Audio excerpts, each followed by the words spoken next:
Welcome to Lynn Cullen Live, talk radio without the static. Email your questions and comments to lynn@pghcitypaper.com. And now your host, Lynn Cullen. Hello. How you doing?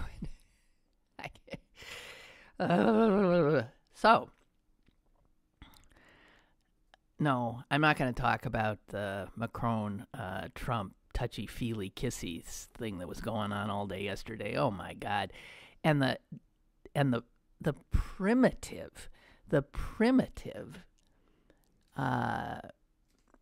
alpha male jockeying going on is guys. Really, I'm starting to really want women in positions. Women have their own issues, no doubt, but I just can't take this. It's like gorillas. It's no different than gorillas. An alpha gorilla will pick dandruff off of another gorilla to show dominance, not because they're concerned that, oh my gosh, you have something there on your fur. No, it's to show dominance. And Trump is simply operating on a reptilian brain level. And blah, blah, blah, blah, blah. I can't. I can't believe it. I still can't believe this idiot, this unformed, this unmatured, this messed up being is in the position of power that he is. It's just mind-boggling. Let's sort of, I'm going to backtrack a little bit today, talk initially about some of the things we've talked about earlier in the week. I had brought up the candidacy of the repulsive Don Blankenship, about as shameless a human being as there is. Like who's worse? Don Blankenship or Donald Trump, in terms of just as a representative of humanity, of our species, which, oh God. But so Don Blankenship, the guy who's responsible for 29 miners dying in one of his mines, who was convicted, spent a year in jail, is out of jail and running in the Republican primary for the opportunity to unseat Democratic Senator Manchin. And he was being interviewed on West Virginia radio Monday. And he was talking about another repulsive human being. Why are all of these people Republicans? Senate Majority Leader Mitch McConnell. And McConnell has been actively trying to keep Blankenship from winning that primary because the usually shameless Republicans on Capitol Hill actually do have some sense of shame in that they don't want to be saddled with this ex-con killer coming in as a senator on their side of the aisle. So McConnell has been, through a super PAC that he is linked to him, has been putting up a lot of ads, anti-Blankenship ads. And in one, he accuses Blankenship of poisoning the local drinking water.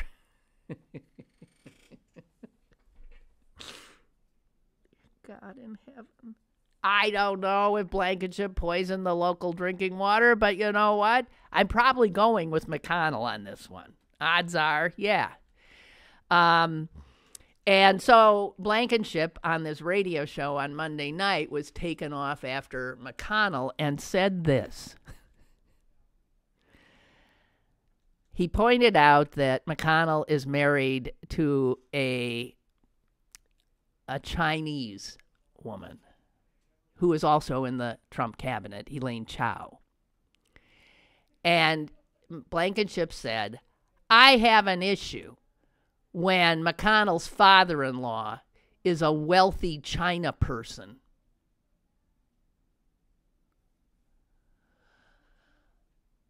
These are our politics at a very high level. You poisoned the drinking water. Your father-in-law is a China person. All right. And by the way, this I got two other little Blankenship tidbits. Turns out Blankenship's fiance, oh God, Farrah Hobbs, was born in China. So I guess she's going to be a wealthy China person too, I guess, if she marries this jerk. She's also a former Chinese professional basketball player. Oh, God almighty. Anyway, you'll be happy to know that, or not, that two recent polls in West Virginia have shown Blankenship in third place, behind two other probably almost as repulsive Republican would-be senators. So that's the update on Blankenship. Also, Ray has an addendum to his diatribe against the murderous British royal family of yesterday, and here it is. I will read it to you, sight unseen. Lynn, I need to follow up yesterday's screed on the royal family. I am afraid you sort of mischaracterized my attitude toward the English.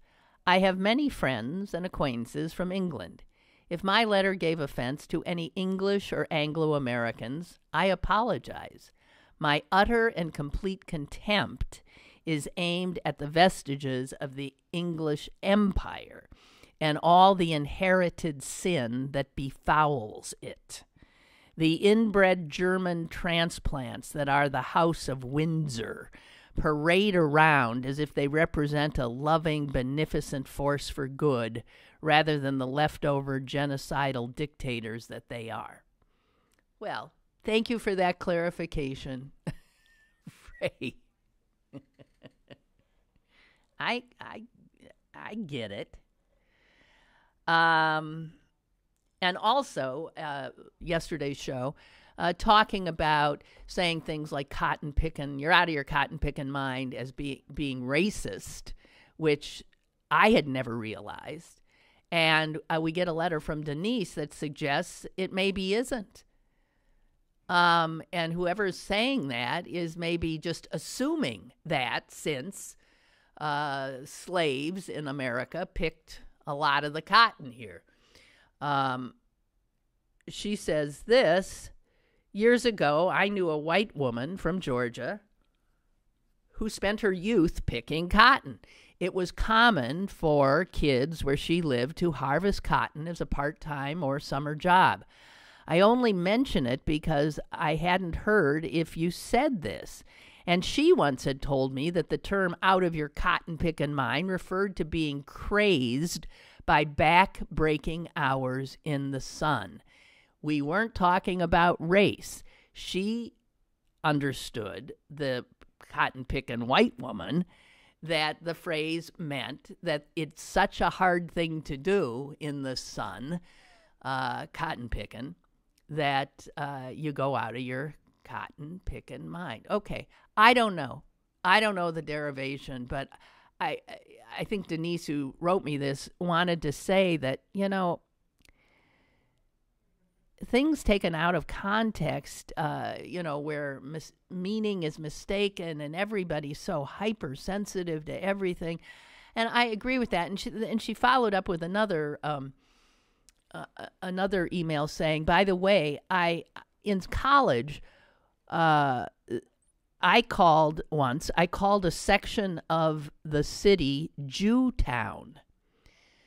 My family had used that term, and at least my immediate family was never intentionally bigoted. The professor who heard her say Jewtown was Jewish, was clearly offended and asked me why I would say such a thing. I had no idea it was wrong. I said, everyone I know uses that term. It was what had once been the local garment district where a lot of Jewish people owned shops. He accepted my answer but said it was wrong. And I asked him, well, how's that different from Chinatown? And he didn't have an answer because there is no difference. So is Chinatown? Wow. Who told me the other day? Someone here told me that they had referred to some part, and I don't know if it was in Pittsburgh or a part of the city, some city, as Jewtown. I don't think that's unusual. When what's the difference between Jewtown and Polish Hill? I mean, identifying a neighborhood as a place where a certain ethnic group lives. I think some people take offense with Jewtown because some people think the very word Jew is derogatory, which I've talked about before, which is why so often people will say things like, to get away from Jew, which they just assume is a bad word, they will say Jewish, right? So they will say, or I've had people say, well, you're of the, and they don't even want to say Jewish, you're of the Hebrew faith, right? So that's, I think, just a built-in thing where people are tiptoeing around a word that they think of as something no one would want to be known as because it's a negative, a Jew, right? So I personally, why I've never heard of calling an area Jewtown. I don't think it's unusual. And I would ask any Jew who's offended, do you say Chinatown? What's the difference? There's none.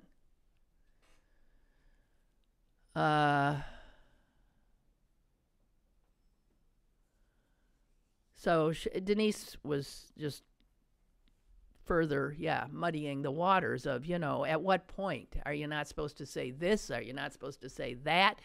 Is that I'm getting increasingly sick of it. Although I will, as somebody who just by my nature does not want to give offense, I will try to not say things that most people would suggest are offensive. I'm getting a headache. Okay. And then again, just responding to, something else I talked about yesterday, that the Toronto police officer who exhibited such amazing restraint in apprehending the killer of, 10 people and maybe more in Toronto. I had mentioned that, geez, I wish, some American cops would show a little ability, too, to comport themselves in such a manner. First of all, I want to say the guy's name is Ken Lamb, and it wasn't just me who was blown away. People who train police were blown away by his cool. The former police chief of New Orleans said, wow, this video is going to be a training video. It almost gives you chills how well he handled himself. And he does a just second-by-second breakdown of how this guy, whose adrenaline must have been pumping, facing a guy who we know has mowed down, killed a whole bunch of innocent pedestrians. One of the first things he did when he pulled his squad car up and the siren was blaring, and he'd gotten out of the car, and the perp was out of his van, the death machine, and the first thing the Toronto cop did was not in any way confront the guy. He leans into his squad car and turned off the siren. And right away, doing that helped bring the temperature down. He removed that blaring sound, which only serves to heighten anxiety, right? He removed the sound also by leaning into the car. He's indicating to the guy that the cop is not freaked. He's not in a rush. Leans in, turns it off. Slowing things down. De-escalation. This is what American cops, so many of them, don't seem to do, especially when confronted by, oh horrors, a black man. Don't have a clue how to de-escalate. And this officer says, "Get down," he says to he's got his gun out. He's saying, "Get down," he says to the guy who's pointing what looks like a gun on the video at the cop. "Get down," he says to the guy. And the guy says, "Kill me." And the cop says, "No, get down." Then the suspect says, "I've got a gun." And the cop says, "I don't care. Get down." If this were happening in the United States of America, that guy'd be dead by now, right? The cop's still saying, "I don't care, get down." Goes back and forth. Cop finally says, "Get down or you'll be shot." And the guy, not the cop, but the perp, starts moving toward the cop with still that threatening object in his hand, which by now the cop has decided is not a gun. At that point, with the guy coming at him a bit, what does the cop do? He doesn't shoot him. He actually takes out his billy club, thus saying, I ain't going to shoot you, and I ain't afraid of you. I got this club here. Replacing his club, his gun with a baton. Again, de-escalating the threat to the perp. And then with just that club in his hand, he starts walking toward the guy, continuing to tell him, "Get down." And by the time Officer Lamb is at the perp, the perp has dropped whatever it was he was carrying, has raised his hands, has turned around and laid down. Submissive, subdued, not a shot fired. Here's a suspect who said, "Kill me," and the officer put away his gun. Do you remember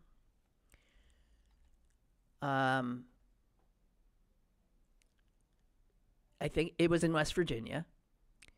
There was a cop there, small town cop. I'm thinking. And he also encountered a situation like this where there was a guy who was screaming at him, "Shoot me," wanting to die, suicide by cop.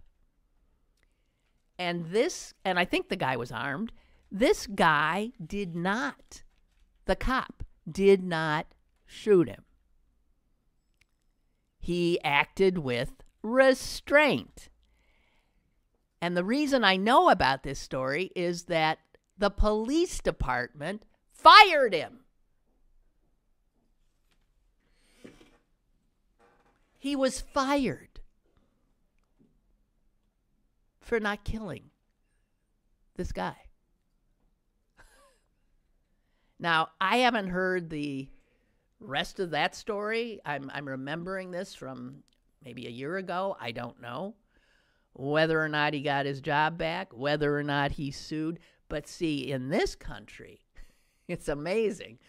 A cop gets fired for exercising the very restraint that is proven to work and also save a life. Unbelievable. Henry writes, in addition to convicted criminal Blankenship, there are 3 more convicted criminals running for Republican seats in Congress. Joe Arpaio, but his record is squeaky clean now, isn't it? He's been pardoned by the president. Michael Grimm, running for Republican running in New York. He's a former FBI agent who pled guilty to felony tax evasion in 2014. I think served time too. And Greg Gianforte, who pled guilty. Oh, he's the guy we saw body slamming a reporter last year. He pleaded guilty to assault. The only Democrat with a record who is running for office is David Alcorn, who's convicted of stalking. He is one of 9 candidates for the Democratic nomination in a congressional district in New Mexico. Methinks he's not going to get it. By the way, in some states, Henry says, convicted felons cannot run for office. That sort of seems like a good idea to me. I don't believe that convicted felons who've served their time should be prevented from voting, which happens in many states. I do think a convicted felon should not be allowed to run for legislative office, because what do legislators do? They make laws. And if their history suggests that they flout laws, I don't see that they should be making laws for other people to follow. I don't know. I might be talked out of that, but that's what I'm saying. Geez, I got so much stuff here, I don't know where to start. Okay, this, mind-blowing. This on the It's a Man's World front. In China,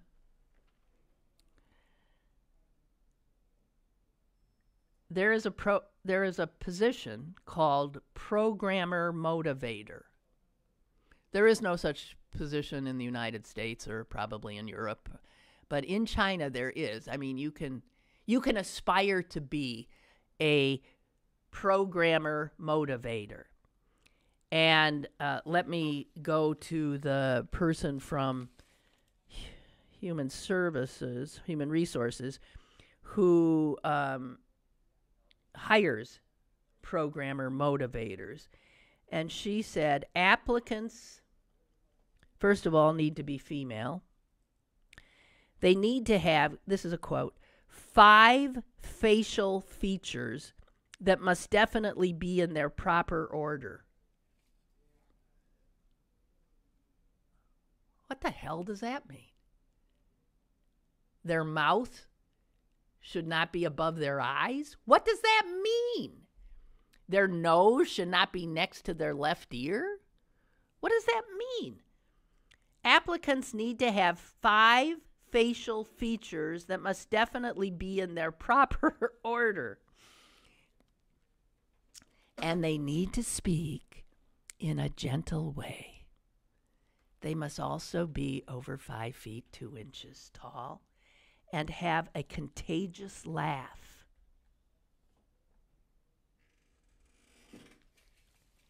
The job, again, is a job for a programmer motivator. You will not believe what this job entails. And again, only women need apply, unlike this country, which outlawed gender-specific want ads not all that long ago, guys. I think in the 70s or 80s, right? That was a case that came out of Pittsburgh, made its way to the Supreme Court. It was a case brought against, I believe, the Pittsburgh Press and their help wanted section. A program motivator is a woman with all her facial features in the right place, a contagious laugh, and a gentle voice whose job is, let me find exactly what they say, to talk to and make programmers relaxed. So, this is a Chinese company, all the programmers are male. And it is assumed that male programmers are socially awkward nerds who never get anywhere near a woman. So the company hires women to see to the programmer's needs, giving him back rubs while he's doing his job, making him laugh with her contagious laugh in her gentle voice. God Almighty. Anyway, just want to say that the woman who has this job, who they show putting on makeup, getting ready for her job of making the men who do the real work there feel calm and more able to do their jobs. This woman who was hired to do that has a degree in civil engineering.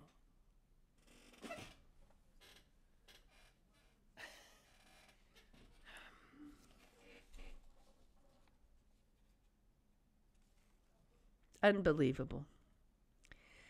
It is not unusual to see ads in China that literally say things like, there are beautiful girls in the company, when they're trying to hire, guys.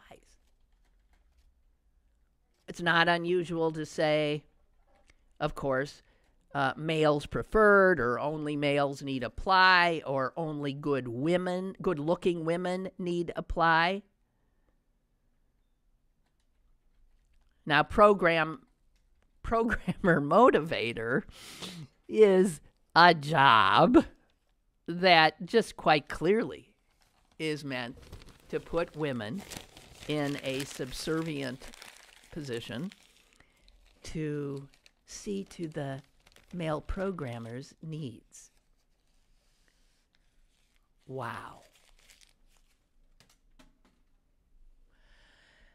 Meanwhile, back in the US of A, New York Times, business section, front page today.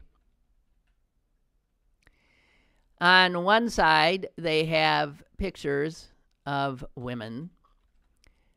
The pictures are of women who head Fortune 500 companies. There are, and this is, bigger than it's been. There are 15, there are 1, 2, 3, 6, 18, 25. There's about 24. Okay, 24. There's the women who had Fortune 500 companies. Here are men who had Fortune 500 companies. What? They're the same amount? No.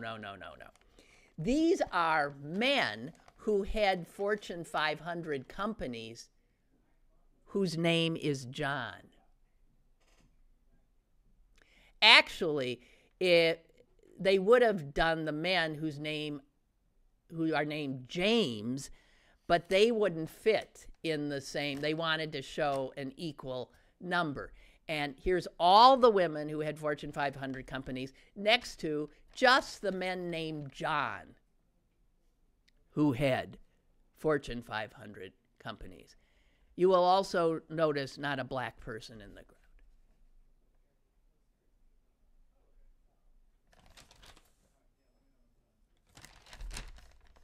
So,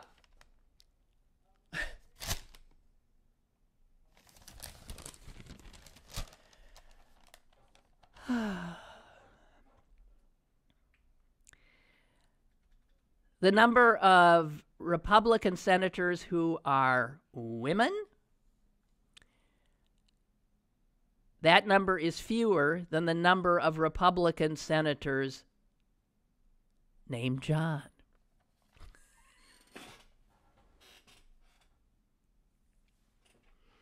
Even though women represent over 50% of the population, men named John represent 3% of the population.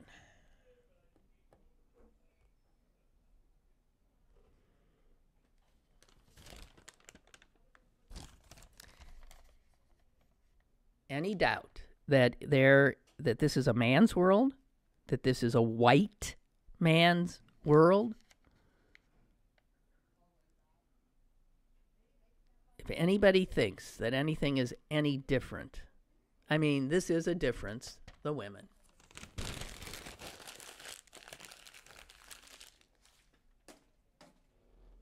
You wonder why women are angry or a little touchy on the subject? Huh?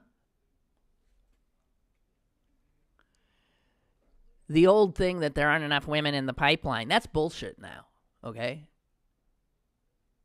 That's not true anymore.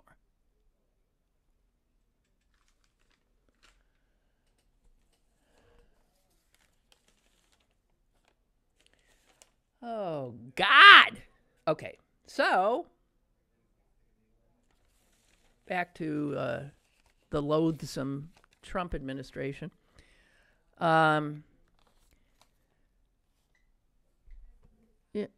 You know, so much is not being covered these days because we're just overwhelmed by the force of this baboon's personality, his unfortunate locutions and behavior. Well, we have a call. Let me get the caller in here. Caller, hello. Hi, hello. Good morning, Lynn. Good morning. This is John from Greensboro, one of the elite 3%. Yeah. Yes. There you go. Yeah. John. One of the 3%ers of the population. You thrown out a lot of topics this morning. I'm going to touch on one and how it plays into a bit of a broader picture, which is you spoke about a number of Republicans running for election or re-election who committed felonies or are being investigated for various felonies and are still viable candidates. I noticed you forgot to mention the governor of Missouri. If you recall, Eric Greitens, I believe his name is pronounced, who is actually under 2 felony indictments currently. One related to malfeasance, essentially appropriating, using what should have been confidential information from one of his businesses for campaign purpose, and another. Actually, I think he's under 3 felony indictments now because 2 of the others involve, invasion of privacy, stalking, physical abuse, blackmail, of his ex-wife and also his mistress. Yeah. A few things. See, this touches on an article I read 2 days ago in the Washington Monthly, where political scientists have discussed how democratic societies slide into an autocracy. And they talk about the hallmarks involving, a political faction. In the United States, we really only have two that have any national influence or really any state influence for the most part. Mm-hmm. That begins to exhibit, one or more of three following characteristics. First, they are willing to tolerate or even embrace leaders who are contemptuous of democratic processes, who are corrupt, who are incompetent, rather than cede power. Okay, we can check that one off. Yeah. They are, or another characteristic is that the party itself, rather than cede power or lose office holders, will attempt to cheat like voting system. voter ID laws, all that gerrymandering, kind of stuff, gerrymandering. Okay, yeah, right. Check Are that one. they just disdainful of norms, such as denying the previous president the opportunity to place a Supreme Court nominee right up for hearings, right, and then they attempt to utterly delegitimize not just oppose, but they don't recognize the legitimacy of any other political party to hold office. So they're willing to embrace smear tactics, regardless of logic, facts. They'll actually encourage fringe theories and kooky ideas. Yeah, okay. Cross it off. Correct. Okay. So we have all three of those in place with the modern Republican Party. Yeah, we do. And of course, those three aren't independent of one another. They feed off each other. Correct. Because if you delegitimize a party and you convince yourself that all sort of, horrific or even unholy, consequences are going to result from that party, having a normal place in American politics, then that certainly justifies the other two. Then, of course, it simply makes sense. Well, go ahead and, game the system, gerrymander, right. Come up with, try to purge the voting rolls, right. short circuit, norms in the Senate and in the House of Representatives. Okay. Well, you know what? I don't have any doubt in my mind that the Republican Party right now, as constituted, is totally corrupted, and is a danger to the country. I will say that with no doubt whatsoever in my mind. It is a danger to the country. Yeah, and I think you maybe been a little surprised at some like my hardening attitudes, some of the rhetoric I've employed of late, and I'm going to hold to it because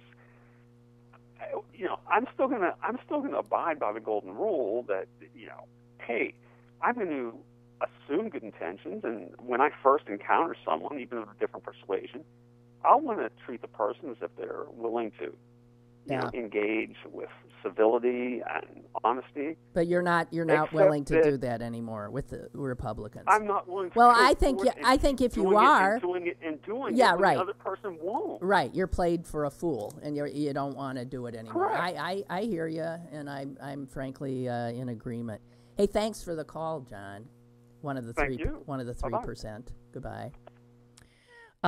Speaking of the absolute corruption of the Republicans, let me quote a Republican. A Republican strategist who was, I first came to know him when he was with John McCain's presidential campaign, Steve Schmidt. And Steve Schmidt said this about the White House right now. From a personnel perspective, we have never quite seen the assemblage of crooks, just outright weirdos, wife beaters, drunk drivers, complete and total incompetence that have been assembled here. That's a Republican. And you can't argue. It's unbelievable. It's why it's hard to believe it's happening. It's hard to even look sometimes.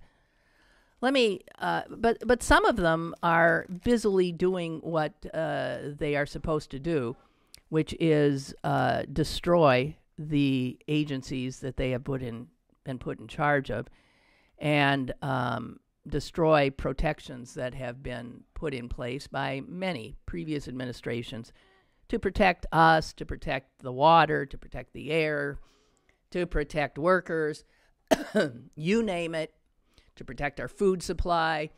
All of that, they are throwing things out left and right. You know, it doesn't get as much. Here's something that, again, I've been wanting to share with you and haven't, but new rules, as Bill Maher says, new rules are now in place for funding programs that deal with teenage pregnancy. And let's just say that teenage pregnancy has been on the decline because of the kinds of programs that have been funded under the Obama administration. And now, unfortunately, in the Department of Health and Human Services, that part of the department, which is the adolescent health, is headed by a woman with a long record. Her name is Valerie Huber. And Valerie Huber is and has been the leader of an abstinence-only education advocacy organization. That's what she has been. That's the long history. And she is now the chief of staff to the Department of Health and Human Services adolescent health official. She says that the approach to teen pregnancy that the Obama administration took normalized teen sex.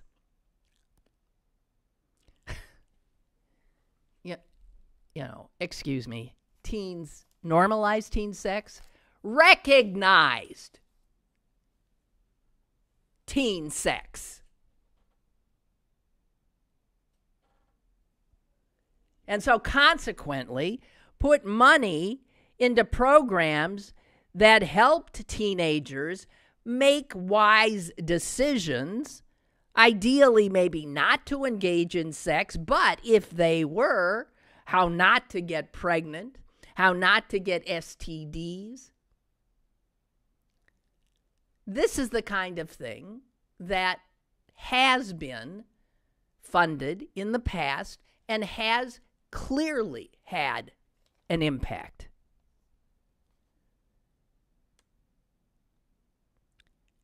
There was a study done 10 years ago on abstinence only. This was a federally funded study on abstinence only programs and whether or not they were effective in preventing teens from engaging in sex and or getting pregnant. And guess what that showed?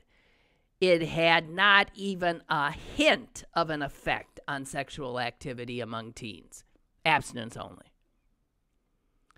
And so now your tax dollars are going to organizations like Valerie Huber's who tell teens, just say no. First of all, it tends to put almost all of the responsibility on girls, not boys. And it will, without a doubt, result in more teenage pregnancies, unwanted pregnancies.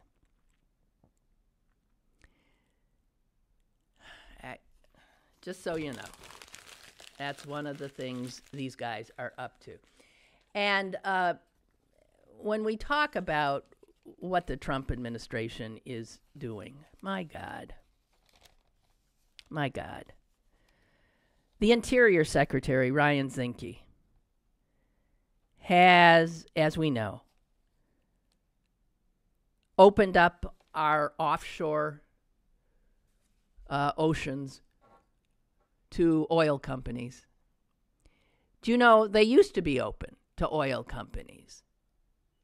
And then a terrible thing happened in 1969. An oil rig off of Santa Barbara exploded, and 3 million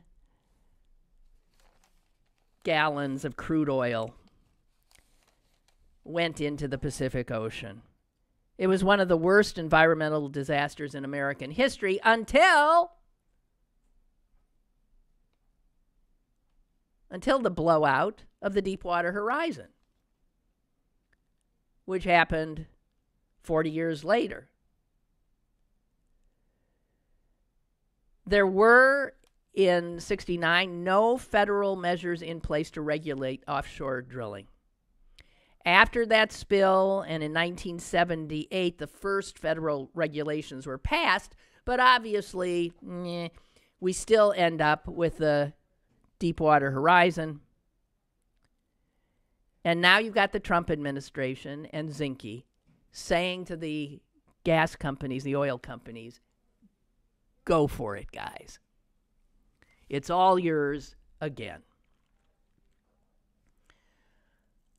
I just want to point out also Scott Pruitt, the EPA administrator, has removed Clean Water Act decision-making authority from regional offices so that the EPA's regional office here knows the rivers here and can make decisions about what might need to be done.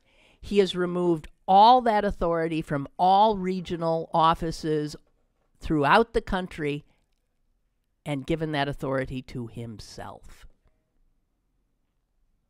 The sole arbiter. And we know where he's coming from.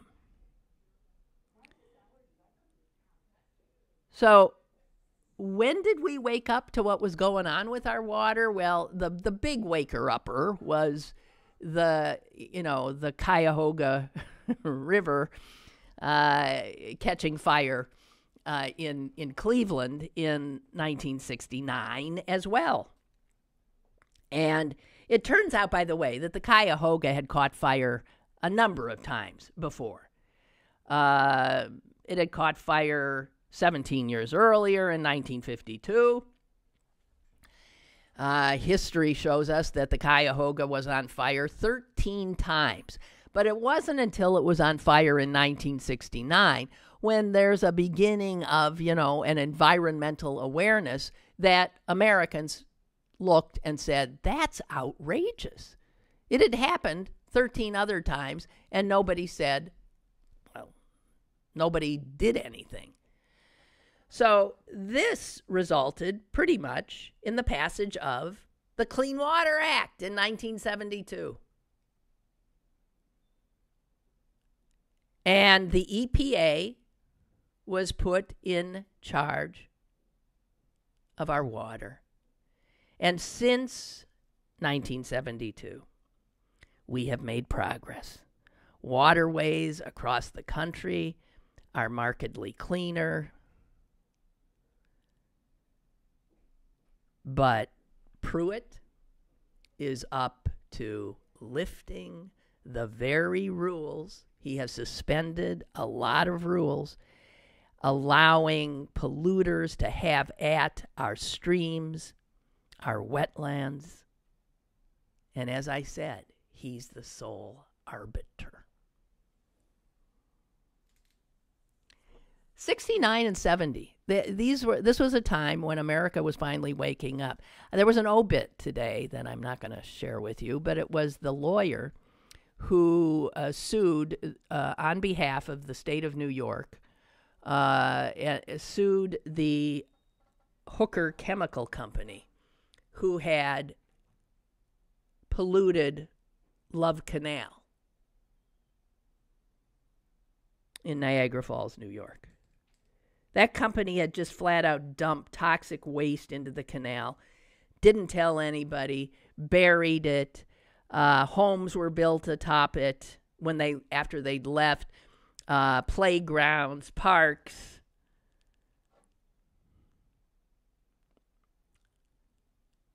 And that's what resulted in the creation of the Superfund, which was the Superfund was funded by polluters. So industry had to put all this money in to create what was really called the Comprehensive Environmental Response, Compensation, and Liability Act. That was in 1980. And it was chemical companies, petroleum companies that were taxed to create that fund to clean up the messes that they make.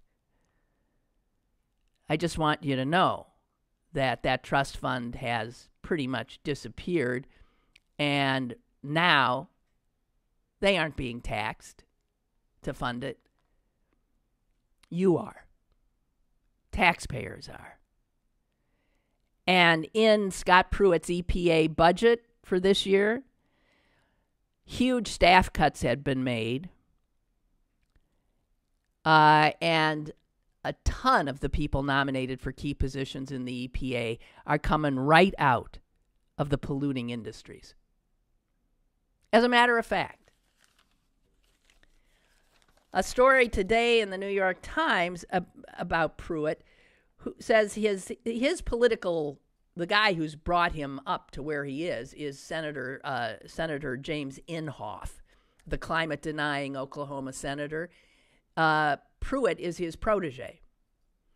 And Inhofe, it turns out, is now saying that he's disturbed by Pruitt's, not by what he's doing at EPA, but by the ethical lapses that we're finding out about. So Inhofe is actually looking like he's having doubts about Pruitt. If Inhofe is having doubts about Pruitt, then that means Pruitt's in trouble, thank God. But Inhofe, the climate denier, the regulation hater, is not worried about Pruitt maybe being forced out. You know why? Because he says, no problem, because Pruitt just put in as his deputy a guy who could step right in to the job, Andrew Wheeler. And Mr. Wheeler spent most of his adult life as a lobbyist for coal companies, the biggest polluters of our water, of our air. And so Inhofe saying, well, even if we get rid of Pruitt, we'll still have Wheeler, who knows how to pollute things every bit as much as Scott Pruitt. The Endangered Species Act, too, is being endangered by these guys, and that, again, under Zinke. And I have to tell you, all of those acts came about during the tenure of President Richard Nixon. Just to show you, to remind you of how far the Republican Party has fallen.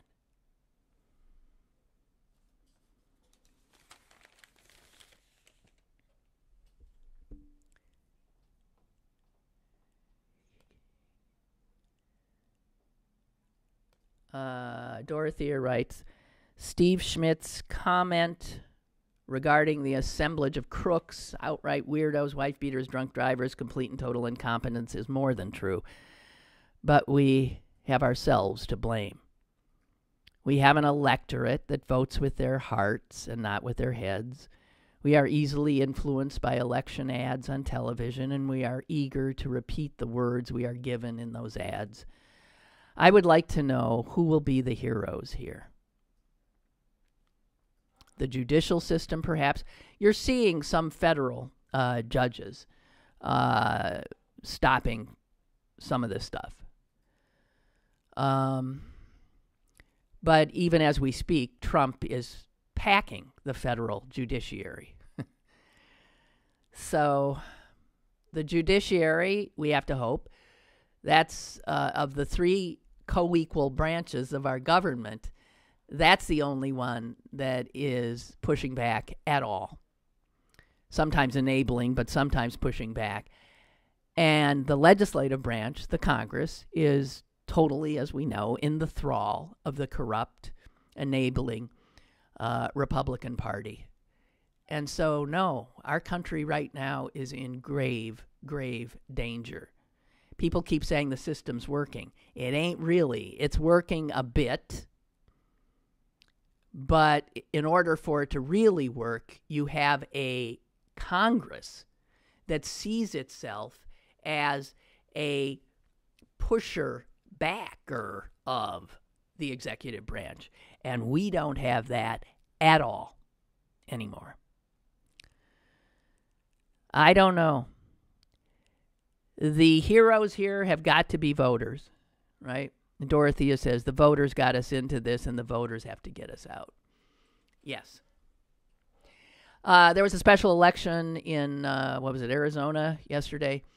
Congressional seat. There had to be a special election. Same reason there was a special election here when Murphy was forced to step down, a good Republican hypocrite, for telling his mistress to get an abortion when he was all for denying that right to abortion to anybody else. And in the Arizona district, it was that jerk who was forced to resign, the Republican, who was asking his staffers, female staffers, to be a surrogate because he and his wife wanted a baby. You remember that one? So he's gone, and there was a special election to fill that seat. It's an extremely, totally Republican district. There was some hope that a Democrat could take it, as Connor Lamb did here. It didn't happen, but the Republican won by just 5 points in a district that Trump had carried over 20 points. So it shows, again, the incredible erosion of voter support right now for Republican candidates and a surge in support in Republican districts for Democrats. Just saying. Didn't take this one, wasn't expected to take this one, but the clear indicators keep pointing in the right direction. Brooke writes, I believe, back to the Chinese ad. I believe facial features in proper order is probably a translation issue. That's it. And what they probably mean is that facial proportions must meet some kind of beauty standard. Yeah. They were saying that person should be beautiful. You're right. You're right. Thank you. And if you think we don't have programmer motivators in the United States, we sure as heck do. We may not call them that, but no doubt this goes on at various levels in many companies. Well, I think female secretaries often provide that same. God almighty. And Beth writes, as a West Virginia resident, we've heard from our more conservative friends absolute disgust that Blankenship would even consider running. We also had the question, how does a felon run for the U.S. Senate? Well, you become a felon after you are elected. We are no Joe Manchin fans and most disgusted how his daughter, the CEO of Mylan, one of the state's largest employers, has let go a very large percentage of their employees. Those jobs are good jobs, but since December of 2016, when the company offered a buyout to some employees, a large number of company employees have lost their jobs. Oh, the employees were let go with no warning.